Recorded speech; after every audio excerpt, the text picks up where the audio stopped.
प्राचीन काल की बात है, जब असुरों का अत्याचार पृथ्वी पर बढ़ता जा रहा था। देवता भयभीत होकर स्वर्ग छोड़ चुके थे और राक्षसों का शासन तीनों लोकों पर छा गया था। महिषासुर, रक्तबीज, चंड और मुंड जैसे असुर अत्यंत शक्तिशाली थे। जब देवताओं का धैर्य टूट गया तो वे भगवान शिव और भगवान विष्णु के पास पहुँचे और विनती करने लगे कि इस अत्याचार का अंत अब केवल देवी शक्ति के माध्यम से ही हो सकता है। तभी भगवान शिव और विष्णु के तेज से एक दिव्य प्रकाश उत्पन्न हुआ, जो धीरे धीरे एक अद्भुत देवी के रूप में परिवर्तित हुआ। वही थी आदिशक्ति माँ दुर्गा। उनका रूप सौंदर्य और तेज से भरा हुआ था, किंतु उनके नेत्रों में दृढ़ संकल्प की अग्नि जल रही थी। देवताओं ने उनके चरणों में प्रणाम किया और उनसे निवेदन किया कि वे उन असुरों का संहार करें जिन्होंने तीनों लोकों में भय फैला दिया है। माँ दुर्गा ने अपना दिव्य रूप धारण किया और देवताओं के आशीर्वाद से युद्ध भूमि में उतरी। उन्होंने महिषासुर का वध किया, किंतु उसके बाद शुंभ और निशुंभ नामक दो अन्य असुर उठ खड़े हुए। उन्होंने घोषणा की कि अब कोई भी देवी या देवता उन्हें पराजित नहीं कर सकता। उनके सेनापति चंड और मुंड थे, जो अत्यंत बलशाली और निर्दयी थे। उन्होंने अपने विशाल राक्षस दल के साथ माँ दुर्गा पर आक्रमण कर दिया। चारों ओर से अंधकार छा गया। आकाश में तीरों की वर्षा होने लगी और धरती कांप उठी। देवी दुर्गा ने अपने भीतर की शक्ति को केंद्रित किया। उनके मुख से अचानक एक अग्नि ज्वाला सी ऊर्जा प्रकट हुई। उस अग्नि से एक काली, भयंकर और तेजस्विनी देवी का रूप निकला। वही थी माँ चामुंडा।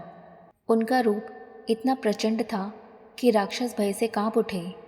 उनके केश खुले हुए थे, नेत्रों से अग्नि की लपटें निकल रही थीं और गले में असुरों के मुंड की माला थी।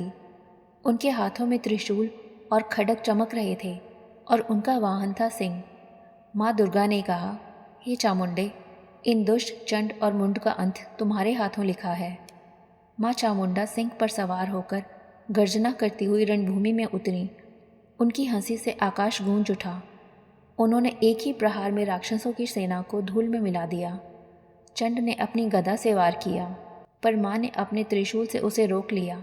मुंड ने माया का जाल फैलाया, पर माँ चामुंडा ने गरजते हुए कहा, माया उन्हीं पर चलती है जिनके पास सत्य का प्रकाश नहीं होता।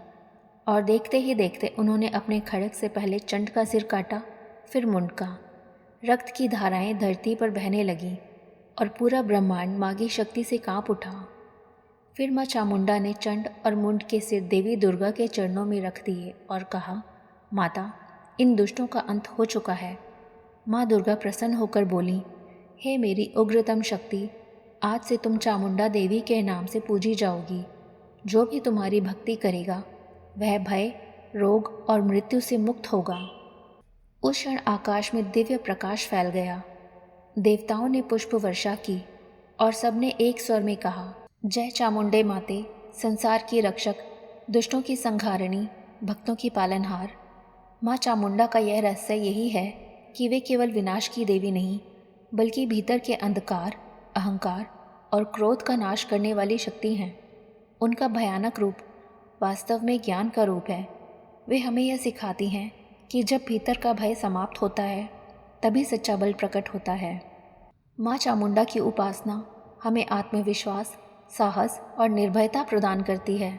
वे हमें यह समझाती हैं कि हर मनुष्य के भीतर एक राक्षस छिपा होता है, क्रोध, ईर्ष्या और लोभ का, और जब वह इन पर विजय पा लेता है तभी उसे माँ की कृपा प्राप्त होती है।